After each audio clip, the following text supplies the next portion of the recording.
If anyone were to ask me, has it been worth it, this career of mine, in terms of sacrifices, separations from family, struggling with nerves, being a public figure, public judgment, I would say no, it isn't worth it. But as a way of life, to be an artist is the most terrific privilege in the world, I think. So this is the last day I shall ever live as an operatic singer. We've been renting this little flat in Brighton all the weeks since we started at Glyndebourne earlier on in the summer. We're packing it up today. We're then going to drive, as we've driven so many times in the last weeks, Keith and I, my husband, through Brighton, over the Downs, skirting Lewes, to Glyndebourne Opera House. And tonight, after the performance is finished, we're going immediately back to London. And as we take that journey into the night, it marks the completion of the full circle which this year has been.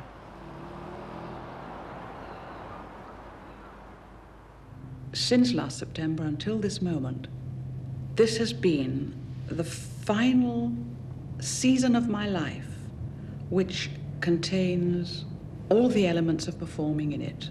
That is my concert work, my recital work, and my opera work, all mixed up together.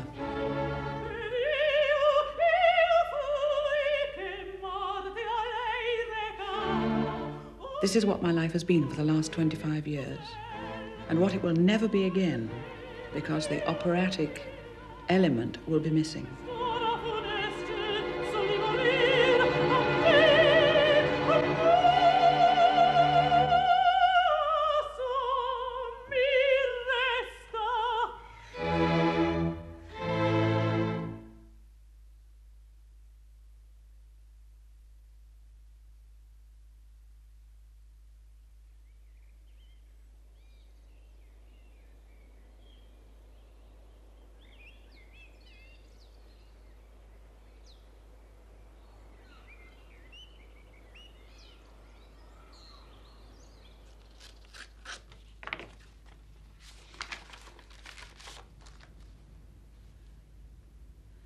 I've always been the sort of performer who's been guided by instinct.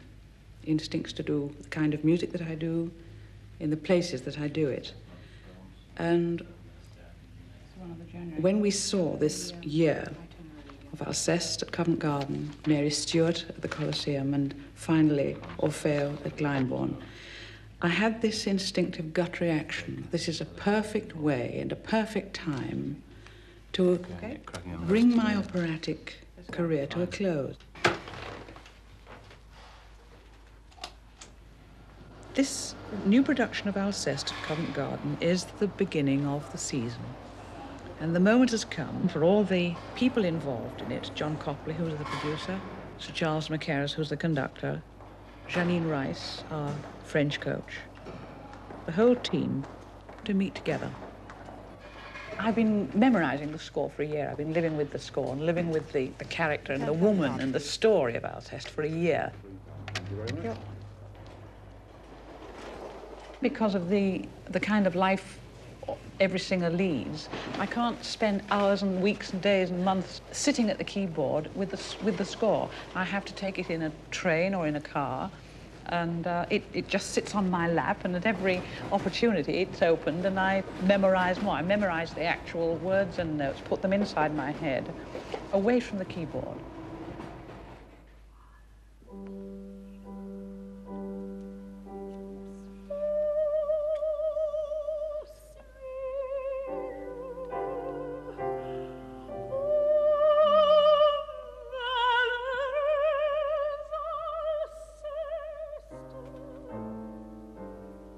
Alceste is a marvellous character to play. She's a wonderful woman. Her husband is dying. The gods have announced, out of pity for the grieving people and the grieving queen, that if somebody will take his place, he will be reprieved. And she is the only person who has the guts to say, well, I'll die in his place. t'est ravie, si quelque autre pour toi ne se livre à la mort, il n'est plus pour moi d'espérance. Tout fuit, tout m'abandonne, mon funeste sort. De l'amitié, de la reconnaissance, j'espérerais un aussi pénible effort. À l'amour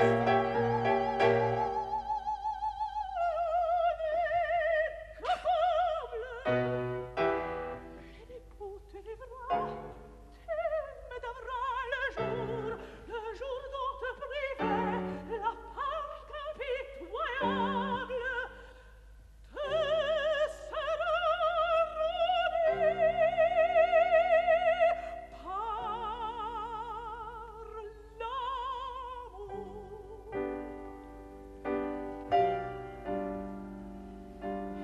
Non, ce n'est pas un sacrifice.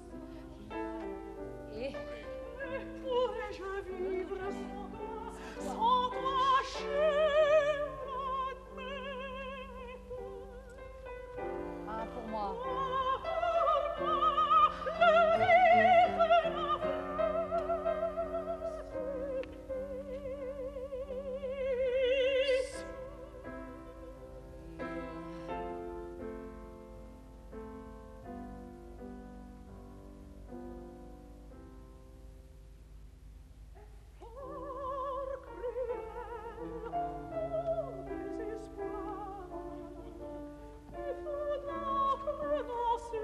Cher objet de ma flamme, renoncer pour jamais à régner dans ton âme. Very soft. Au Nothing. plaisir de t'aimer, au bonheur de te voir, au plaisir de t'aimer, au bonheur de te voir.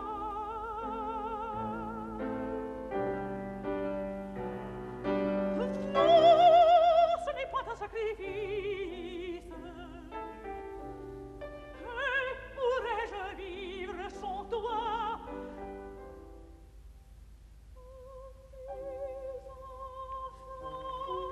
Okay, can we just stop a sec? I was thinking that we need to, you know, the Mes Enfants just stops it, doesn't it? It goes on a different tack. You ought really, that's where they were, that's where you left them. It's only I don't think you have to, I mean, I don't think you have to turn, look and think that's where they were, but that is where they were in your mind, that you already need to have got there, and that just recalls them. It's a tiny thing, but it's sort of important. And the other thing we need to find is when you move away. Which Effort cruel or désespoir. It's a bit like the move we were doing yesterday. You've got to get your skates on a bit to get round. It's going too slowly. Because you're going upstage, which you've got to do in that dress to make a bit of ground. Because look, when you do that, which is what I do. Yes, it moves And around. that's doing this too, which is worrying me desperately. Well, now's the time, Harriet. If you want that lower, just say. Absolutely. It's cutting me right in the wrong.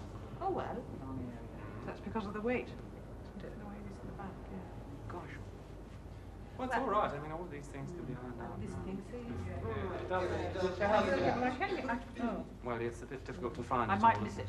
I get hold of this, thinking it's the back piece. Just try and see, because it could look rather beautiful when you do. It's a lovely dress. It's very lovely when you do. Yeah, well, that You looks see the one.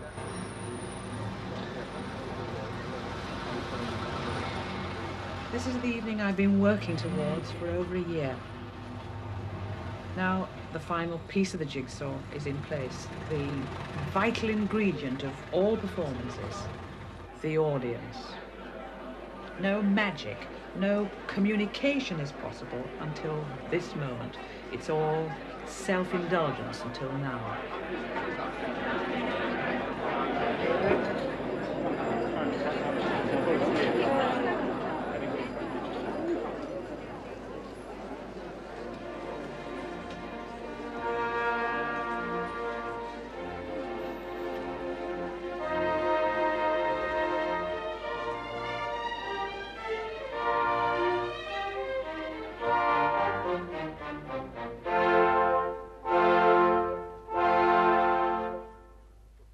Divinité distinct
Well, this morning, at home, I'm going to be rehearsing with Martin Izep, who's coming to America with me. We're going to do our usual tour of the States. We've been doing this for many years together. We shall start in the Midwest and do recitals in various cities and end up at Carnegie Hall in New York, where the final concert will be at the end of January. But after the strains of the opera, I'm now able to switch completely into this other side of my life, which of course will carry on after I finish with my stage work in the summer. This will, I hope, carry on for some time. You know, the responsibilities of recital work are so different from anything else. The absoluteness of what we try and achieve together is very rewarding because the whole responsibility lies on the shoulders of two people. Well, what I thought we'd do is to do English encores. Yeah, Or good at least idea. some English encores. Not Good necessarily idea. from these, because I've also done those quite a lot Yes. in New York. So we'll do some folk songs. Yeah, that's nice. Look, I've had a thought about that one, which we haven't done. It's a lovely, lovely melody. I'll just give you a G major chord.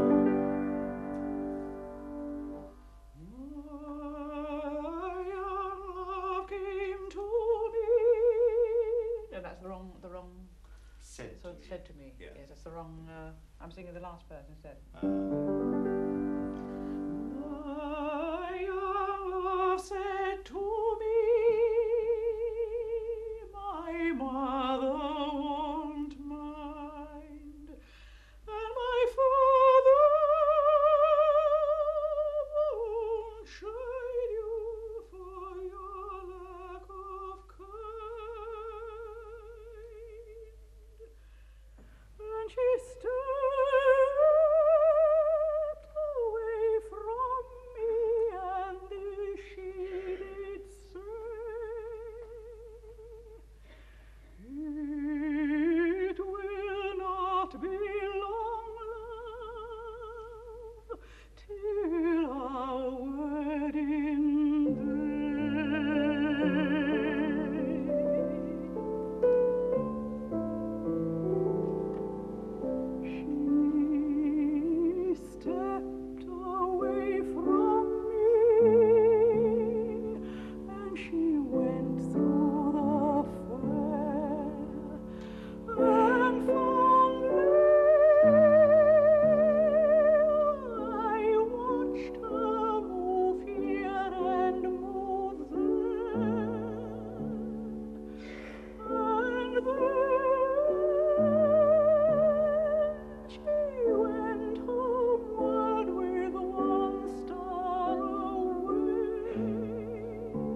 Whenever I come here, somebody at some point will say, oh, why haven't we got the chance to see you do Mary Stuart or Alceste or whatever it may be in America? I made a definite decision not to do opera outside Britain. And the reason was that I could have been singing 366 days in the year, and I didn't want this to happen. I am fed by my own country, and although I spend a great deal of time away from it, I have to keep a sense of balance and preservation so that I'm doing what I want to do with my life, not what other people want me to do with it.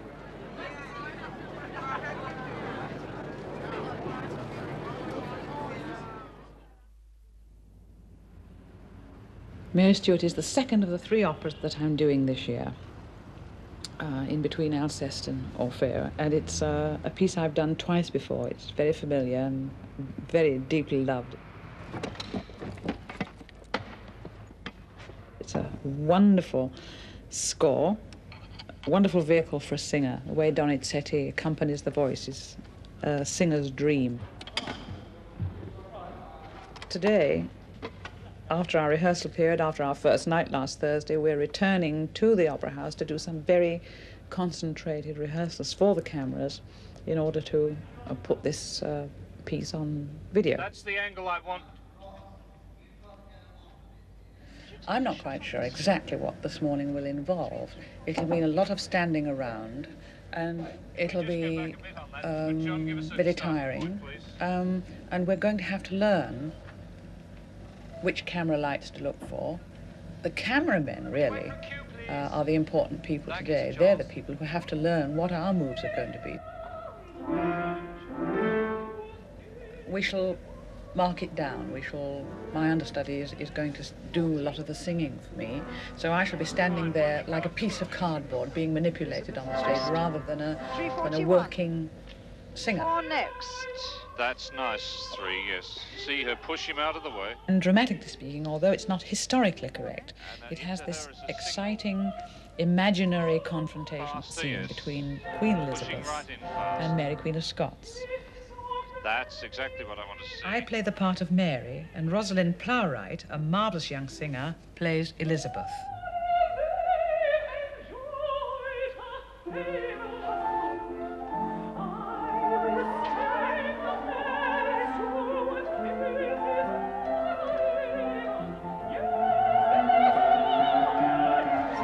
Lovely acting.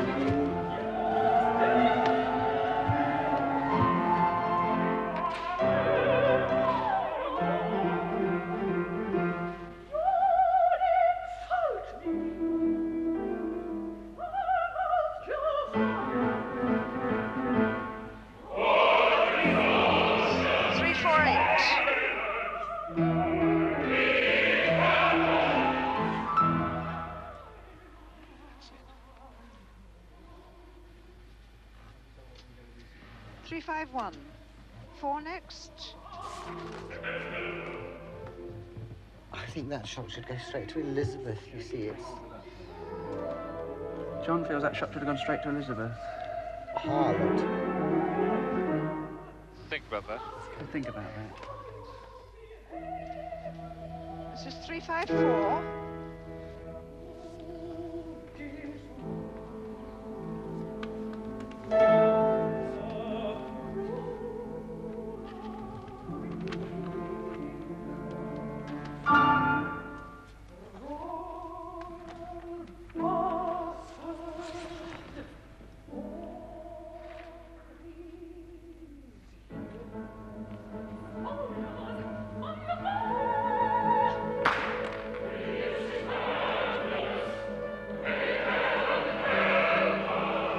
No, it's about this. No, it mustn't be.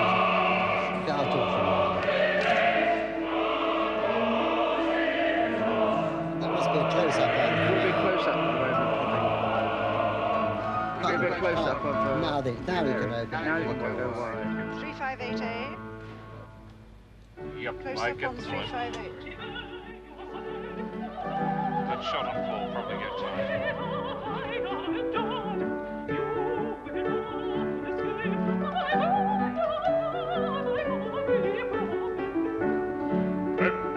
6-1. 2 next, Elizabeth.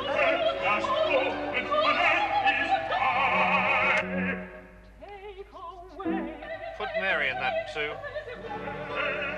3 next, Elizabeth. 3-6-3. 1 next.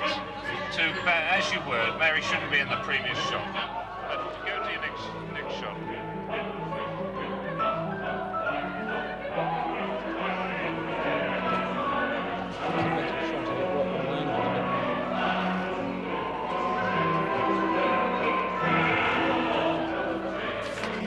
I really want to readjust the chorus so they're much further back.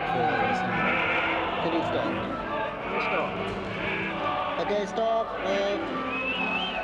Look.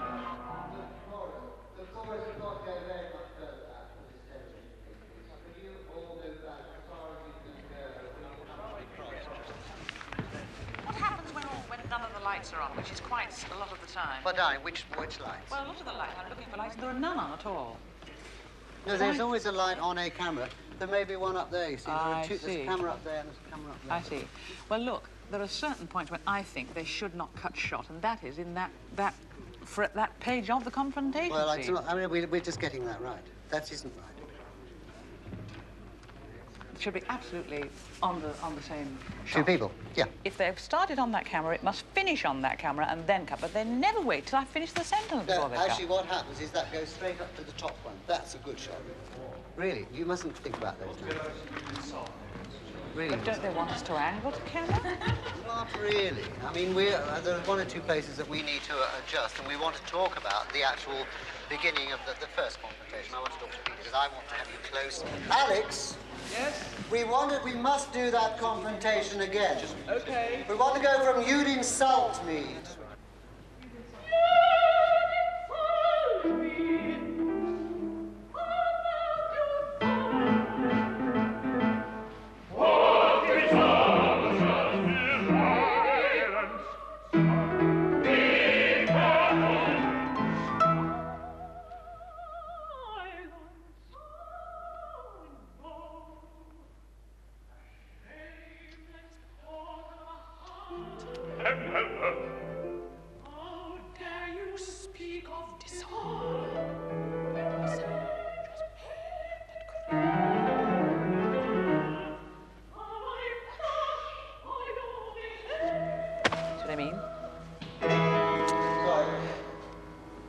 Are they going to cut there? Yes, because they've got you both in now. They're on you for shameless order of the harlot. How dare you speak of dishonour? Now they cut into both of you. And we hope that they're going to stay on the two of you through to the end now. That's what I hope. Just explain it to how the shots go. Watching the cue light. Would you take the cue lights off all cameras? I've seen it happen on other people too, get thrown by seeing it. Just turn the cue lights off on the cameras so they're not distracted. Will that be all right, or do you think she'll be insulted if we turn the cue lights off? Janet, they've at the moment turned the cue lights off the cameras. Would you like them on or not on? Yes, I do like them on. Do you like them on? We're not going to have any cue lights on the night. They won't be on the night, that's the trouble. They won't be on the night, apparently. Why are they on at all, then? We're working with them all morning. Part of the contract, but it's to help us for rehearsal, I guess. What are the cue lights for? Are they to help us to concentrate on the camera in question, or have they no point? No, they're so that you know, so that we know what camera's on while we're rehearsing, but apparently we don't have them on in performance. With the public in. Because it is With very- the public. it With the is- public in, apparently they don't have them. It's very disconcerting when we see the lights going on and off. Well, would you rather not have them now? I think if we're not going to have them on the night, there's absolutely no point. Fine, terrific. Okay, let's take them off. Yeah. We take them off now. Leave them off. Leave them off now. Okay, let's go from you to start. So would I. Yes. But I want to see where they're cutting. There's a consensus of opinion on stage that would like to have the cue light on in performance. Is that possible? No, apparently the contract does not allow that. I've just been told. I mean, I'm a stranger to television too. Look, John, I think I should come in and have a talk to Janet. When they said, oh, we won't be using lights in the in the performance, it threw us because it does help. It's a sort of focus and it's a sort of anchor. When you see that red light going on, it isn't the fact that you automatically swivel towards it, but it's a reminder of the fact that something different is happening from the thing we usually expect. Intensity, and the very last shot, I'm in right in, so that you're very strong and intense, and we come out and see Elizabeth stagger back. It's doing really what you do on the stage, but I can't. I've got to use a film technique Yes, because I understand. otherwise the distance makes the shot Once weaker. it's explained to an us irony of film. by the director that certain shots will take the place of a physical move, feeling hamstrung by not moving doesn't matter quite so much. As soon as you intellectually understand that the camera's taking over a certain move, it makes things easier. When you're used to translating an emotion through the body, suddenly you translate the emotion through something else, the mind, or it is the mind, or a facial expression, rather than a physical move. Yes, yes, yes. Well, we'll talk to you. Please, all more don't go to that Have a good show.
I don't usually enjoy listening to my own tapes. I don't think I can ever hear myself as an outside person. I'm too close to me.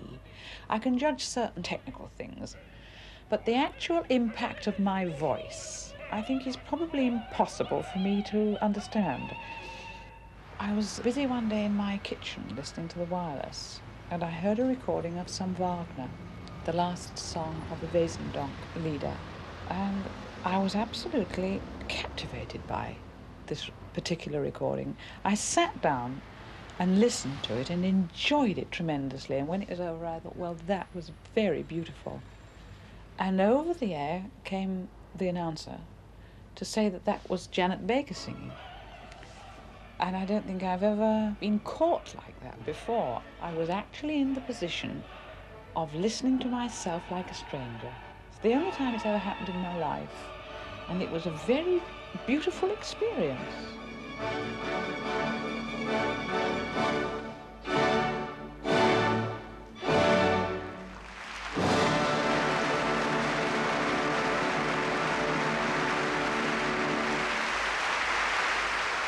I'm the kind of singer for whom acting is a desperately important reality. And I play a part in a way which is so real to me and real to my body too. I think this is something to be borne in mind. If you're acting out the great passions on a stage, the body doesn't know the difference between the love and the hate and the jealousy and the torment that you're playing out there. If you're doing it at a certain level and to a certain depth, the body thinks you're going through these things, of course. And it's a tremendous strain on a person who's growing older. Thank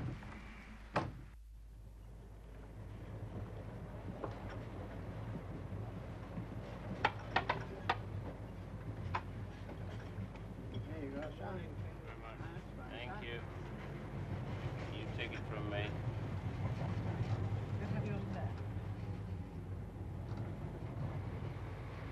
I can't remember the last time we travelled on train, because it's usually by car within the British Isles, or more often than not by airplane everywhere else. So it was quite exciting to come on one of the new sleepers.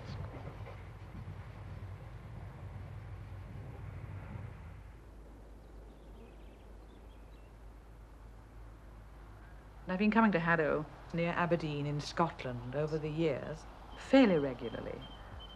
It's a very special sort of atmosphere. What a morning. Incredible. How lovely to see. June Gordon, the Marchioness of Aberdeen, founded the Choral and Operatic Society here with her husband David, and has been running and conducting it ever since. On weekends like this one, the house is bursting at the seams with all the people who are staying here. There are professional musicians and soloists like myself who come from all over Britain. And then members of the society who sing in the chorus come from miles around. It's great fun. Everybody pitches in. We always have a wonderful time.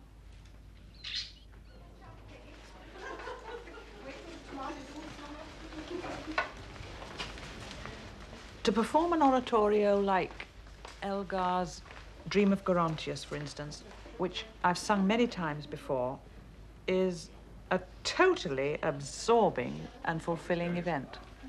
I suppose it's surprising, but after singing it as many times as I have, and I can't remember how many times I've sung the piece, that it still has this tremendous power to stir me and move me deeply. I find it in places almost unsingable, even after many performances of it.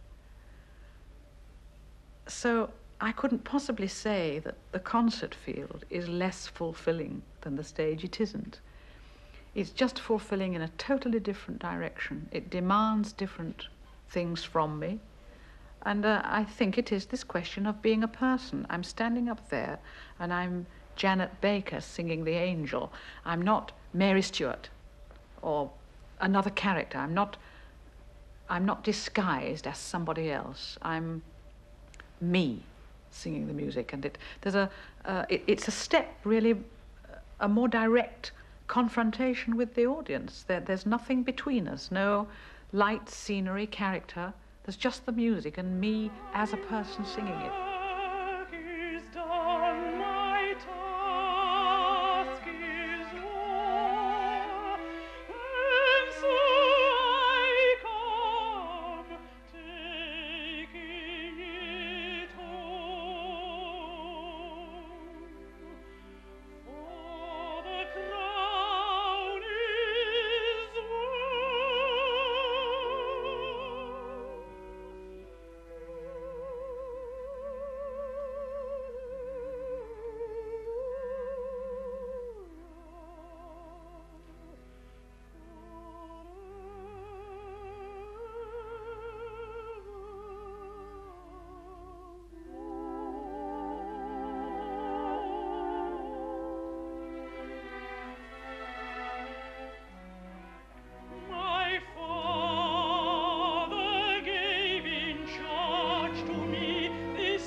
It's June at last, and I'm here at Glyndebourne.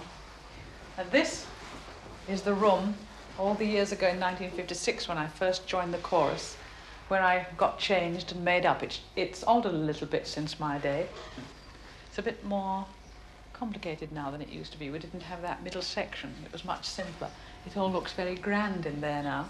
And here on the opposite side of the corridor is room 25, which is the ladies' principal dressing room, because where all the principal ladies get dressed. It's a great feeling to be back here. It's a very friendly place. I've done Gluck's Orfeo before, but this particular production is a new production. I never worked with Peter Hall on this piece before, and the collaboration with him and with Raymond Lepard has been a very happy one. You have to play. You have to. I don't understand. No, I tell you, you have to play this. He's looking at you. Yes, you're going to meet his eyes, and now he's stopped, and he's looking away. It's a very simple story of a man whose wife dies. She goes to Hades, and he is given the chance by the gods to fetch her back again, on one condition, that he doesn't turn round and look her in the face. To lean, if anything, towards. To find the eyes, Yes, to come to do that. It's what I did. Yeah. Elizabeth Speiser plays the wife, Eurydice, and I, as Orfeo, play a man.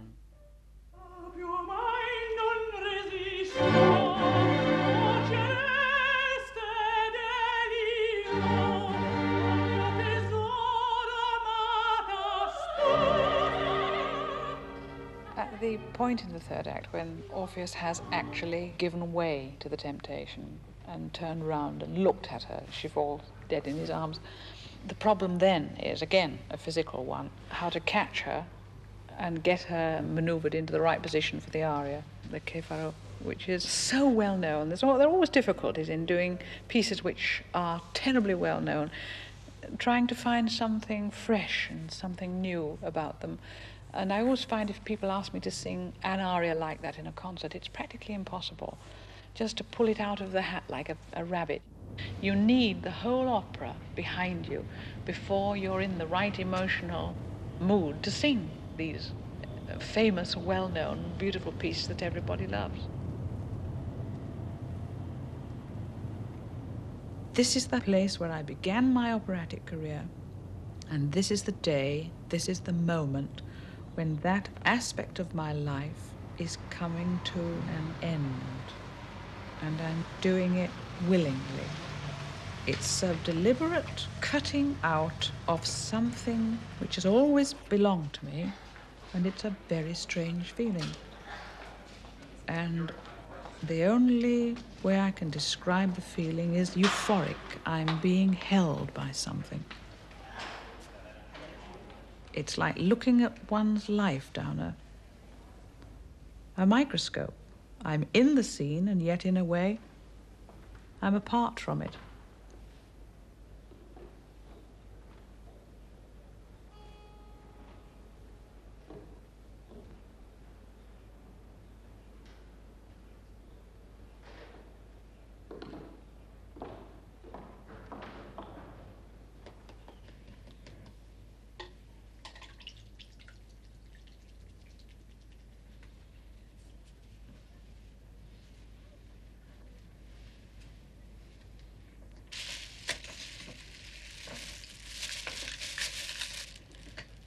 One of the things I like about doing my own makeup is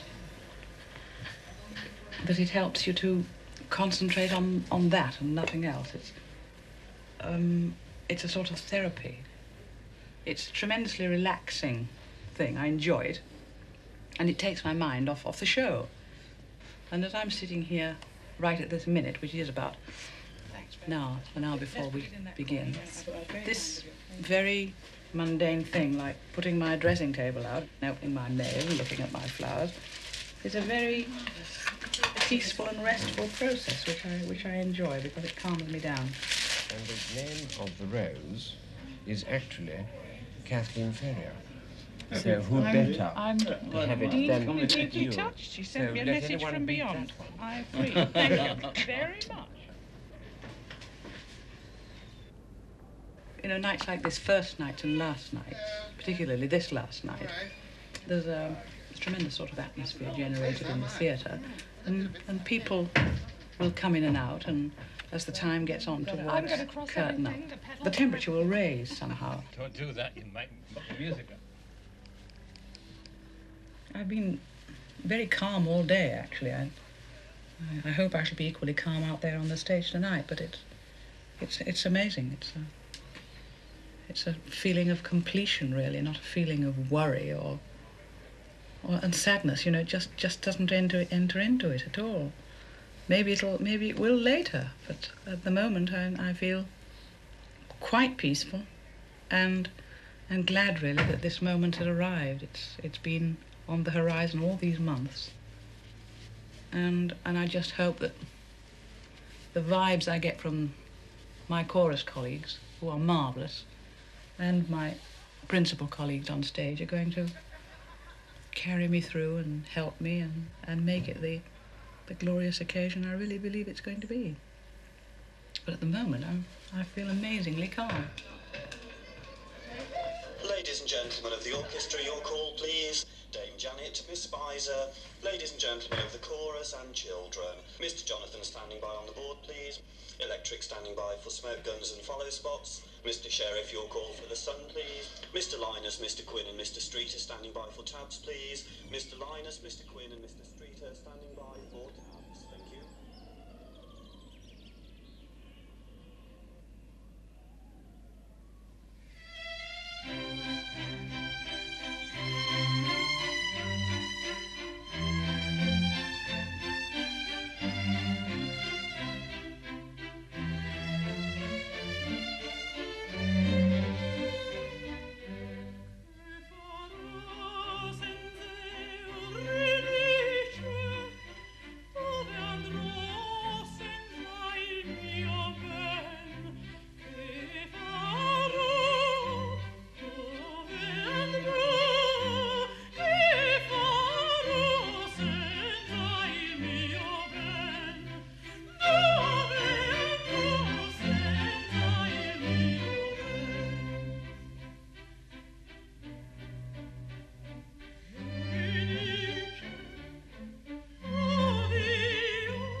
just 1 minute.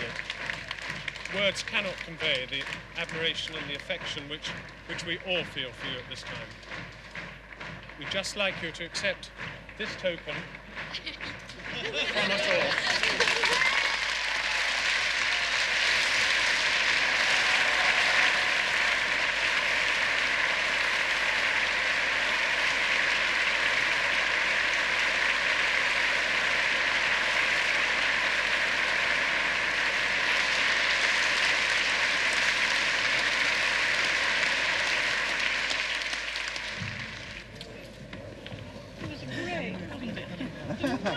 Wonderful moment. Unspeakable. Quite unspeakable. Really. Great, great, great. Every way. Thank you for being here. Great evening. A great evening. I think everybody else was upset, but because everybody else was upset, they somehow carried me along. And it was a wonderful feeling out there. That's it. Thank you. That. It was a wonderful, wonderful performance. I don't know how you did that.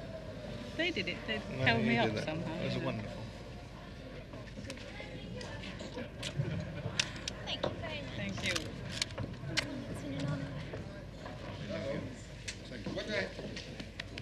Just the red one. Are you ready? Yeah. Are you ready for this? I know where I'm looking. I'm the worst person. Just you are there. These conductors are awful, isn't it?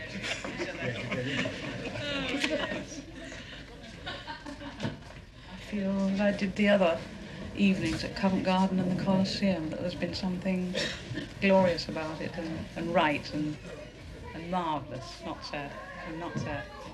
No regrets at all? No, no regrets at all. I was talking about Mary Stuart to somebody in the interval, and she wrote something, you know, just before she died. In my end is my beginning. And that's exactly what it feels like. I am at the end of something, but I'm also at the beginning of something, I don't quite know what, but something extraordinary and marvellous, and I'm very grateful for that. And the fact that tonight has been glorious in every possible way, thanks to my colleagues.